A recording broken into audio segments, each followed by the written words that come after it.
Life Imprints podcast, legacy stories that live beyond. Turn up the volume on today's riveting story with your host, Kenny Mauck, at kennymauck.com, and leave your life imprint with your legacy story.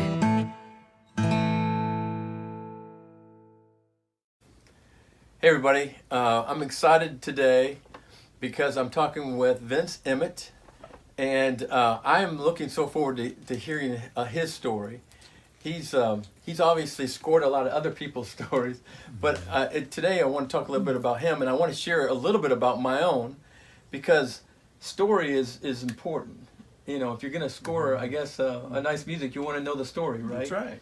My story came from 1733. My great-great-great-grandfather, sixth time, got on a boat. Most of the people were Lutheran families. Mm-hmm. His family only had enough ticket for one. Mm-hmm. And so he left, and he came across the ocean for 90 days. It was a horrible trip. And during that time, people died. Yeah. And so he finally gets to America. And so unbelievable. He lands, and then he starts heading out to Virginia. He gets there. He has a family. And I guess what I'm saying, that was a risk, right? Right. And you obviously understand risk. Mm-hmm. Being in the music business. that's kind of a especially rhetorical these days, joke. That's exactly right. Yeah, but that kind of leads me into though your story, in that a lot of people have talent, but they don't make it.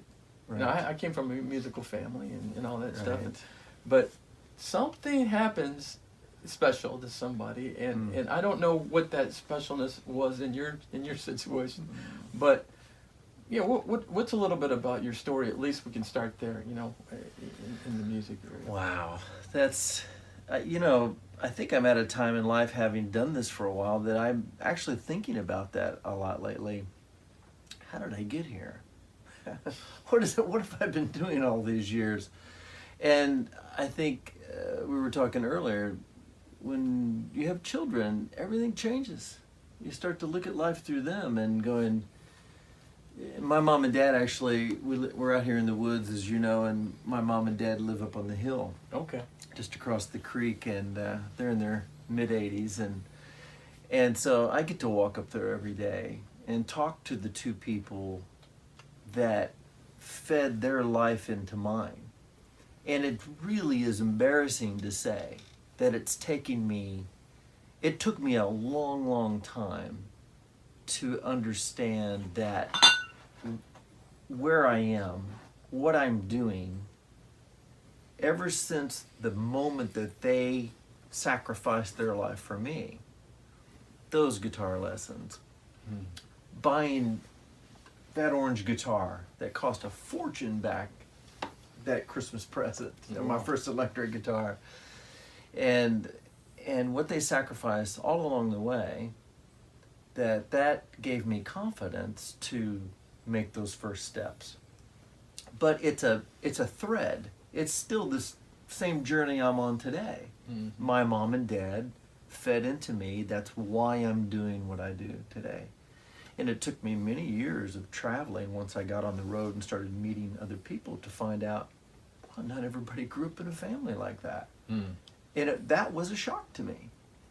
And slowly it sinks into that kid going, I grew up in a privilege. I grew up and have a heritage of sacrifice. Honing your craft, and you know, that takes a lot of hours that people, you know, outside of music don't even understand or appreciate, but people in music do. But still, you know, I know Keith Thomas is a friend, and Yes. you get this. He would tell me, you know, he spent time with the drums. He even ate there at the drums, you know. Yeah. And mom's feed them, you know. He's like, Right. okay, I may be able to get a bite there. Is it the same way with you, Vince? Was it like? It was an obsession. I couldn't stop. I mean, once an uncle my dad brought home a guitar to work on. A friend of his at work said, "Can you fix this?" And he had a wood shop, and so there was a guitar in our house, and out in the wood shop anyway, and I'm watching my dad work on this, and he strings it up. Never told me anything about being able to play it, and he tuned it, and he hit a G chord, and I went, well, when were you going to tell me you'd do that? I mean, that's the coolest thing I've ever seen you do. You know, 'cause we were always hunting and fishing and stuff. It's like, wow, that's a G chord. And he says, well, your grandfather was a really good player. And so it was soon after that an uncle gave me... How old were you? 8. Wow. 7.5. And soon after that, our uncle gave me these 2 LPs. I remember the yellow label, and in fact, I just found them at Mom's house, and I have them here now. And it had Johnny Cash and Hank Williams Sr., and it had Patsy Cline, and this mesmerizing music, and I would just pick the needle up and go, you know, Folsom Prison Blues, and play it again and again. And I don't know if it was an escape or whether it was I was being mesmerized, but I had found some kind of a home. And I, you know, my mom said you tuned your guitar for the first 5 years, and then it was guitar lessons right away, and on TV and radio with a little band. Where were you raised? Champaign, Illinois. Champaign, Illinois. Right in the middle of corn and beans. Not necessarily your music mecca, right? No. Luckily, I grew up in Mahomet, Illinois, which is 9 miles from Champaign. And Champaign is a cultural mecca in the middle of corn and beans. The University of Illinois is there. Yeah. And so it was a place to go find musical culture. Otherwise, it was just that LP is all I had. That and Chet Atkins records. But I did find a lot there. Lessons and classical music and so on and so forth. So early influences that you had, you've shared some, but you know, people you actually started saying, I want to hang out with you and that kind of thing? Or it was well, it was very unusual. Again, it's my mom and dad feeding into me. There was they found another group of young people that could play and sing, and we were all between 9 and 10 and a half. And somebody had the idea, well, why don't they start a band? And so there was a girl that could sing, like Tammy Wynette. If you can imagine a girl this tall, 9 years old, that had Tammy Wynette's voice, but she did. Wow. And we started a band, and we learned songs, and pretty soon we're on a weekly Saturday morning TV show. And we're playing at the State Fair, and we have a van that has our name on it, the Reverbs. Okay. And we dressed alike, and we're in show business, and there wasn't a teenager in the group yet. Wow. And we were working. We were working every weekend, and then I was going to school, you know, 6th, 7th grade, with a pocket full of money. On Monday, I want to hang out with Vince. I was making money. And I always had money, and you know, my friends were going, "Where do you get this money?" I was like, well, I have this gig on the weekend. And it was really never stopped from that point. It was 2 live radio shows and a TV show every week, and then the other gigs that went with it. Again, along the way, there were these mentors. The TV show was a wonderful man named Marvin Lee, and he had a music store where I bought my dad bought my guitar. And he had that TV show, and he would mentor young people. And that's where Alison Krauss started. So we're on the same TV show that she started in Champaign, Illinois. But if it wasn't for those people, I look back now going, you know, those were huge doors. You know, I remember the first time the lights came on in the TV studio, and so by the time I was 20, I'd been doing that. It gives you confidence. Sure. Yeah. What? How influential was the church in your upbringing and all? Incredible. I mean, I thought we actually lived in the church building by the time I was 14, because my mom had us in church all the time. And back then it was... Me too, brother. It was constant. Yeah. And it was, you know, of course it was Sunday morning. Oh, but yeah. My parents got there early, and they helped do setup, and we Morning, vacuuming. night. And Saturday we would go before to help clean the church, and then it was stay after, and they would talk endlessly. And then there was youth group, and there was Sunday night church, and then there was Wednesday, and then there was something on Saturday morning. It was What kind of church is this? non-denominational Christian church, right down the middle of the road. Okay. But we were constantly in church. And then that group that I was telling you about, the young group, after became teenagers and a couple older members came in, there was a contingent in that group that wanted, and you could back then play nightclubs. You know, little kids could play nightclubs. It was a rougher time. And my mom and dad made the decision, which was devastating to me at the time, that you will not be playing which now I think back, wasn't that hard? Yeah, at 13, at 12, you'll not be playing in a honky-tonk. But the other kids did. A lot of them did. And then my gig was over. And I thought, well, this, 12 years old, I'm washed up. I wonder if there's retirement, Do I collect a pension? Where's my money? Yeah. Where's my money? Where's my... And so there was this period of time, there was nothing. What'd you do?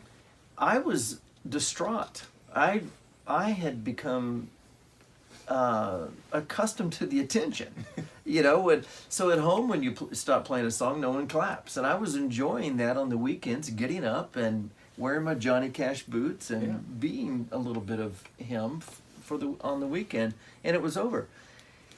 And again, another amazing human being that God puts in your life.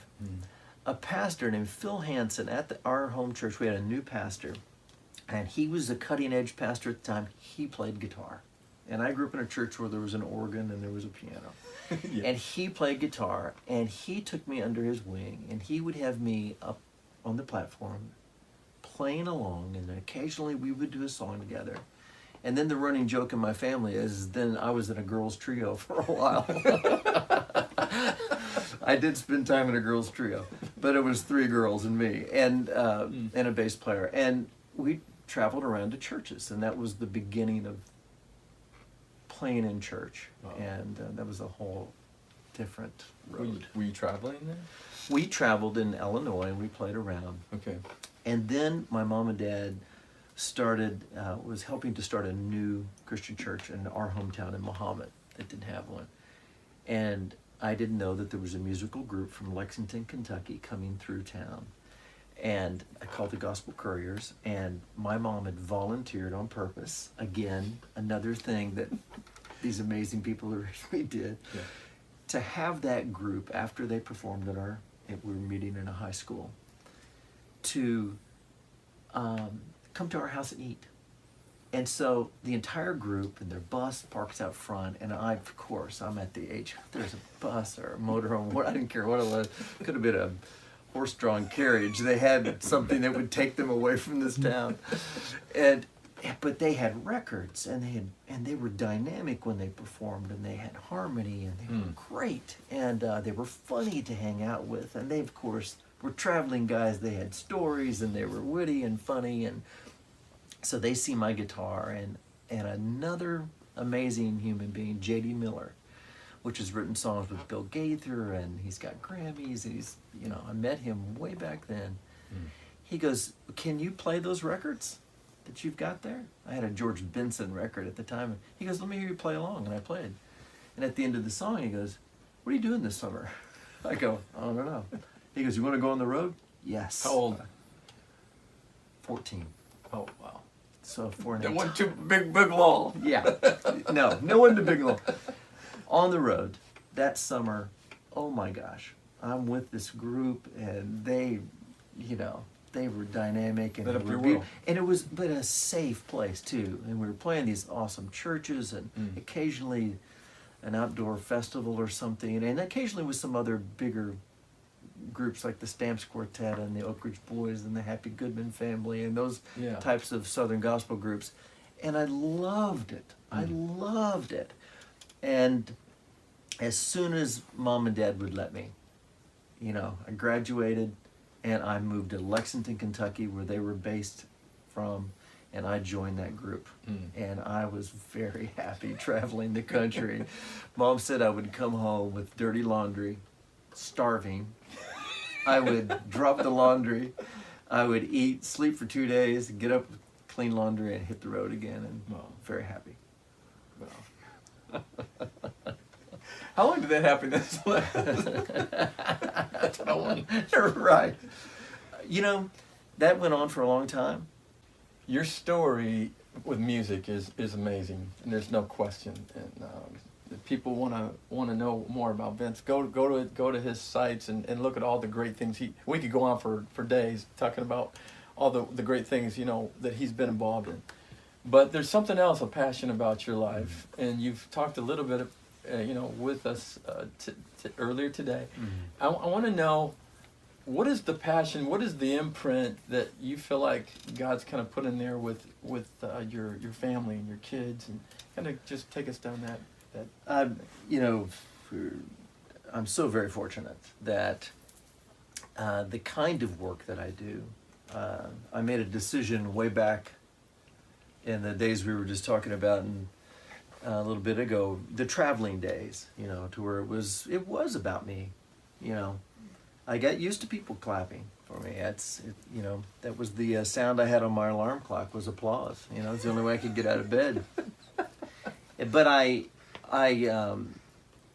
had traveled so much that when offers came in, I had a record deal for a while with Electra Asylum and had a rock band that traveled, my own, music that I'd written and co-written with the lead singer, and that was another dream. But by the time that faded and I was getting offers to play with well-known country artists, I had never done that kind of thing, to where I was playing someone else's music.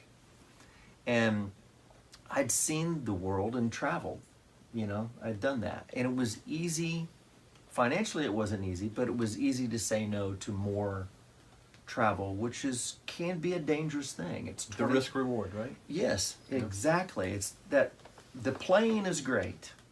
I'd learned that young. It's the 23 hours a day, stuck in a bus, in that hotel. Those are the dangerous hours.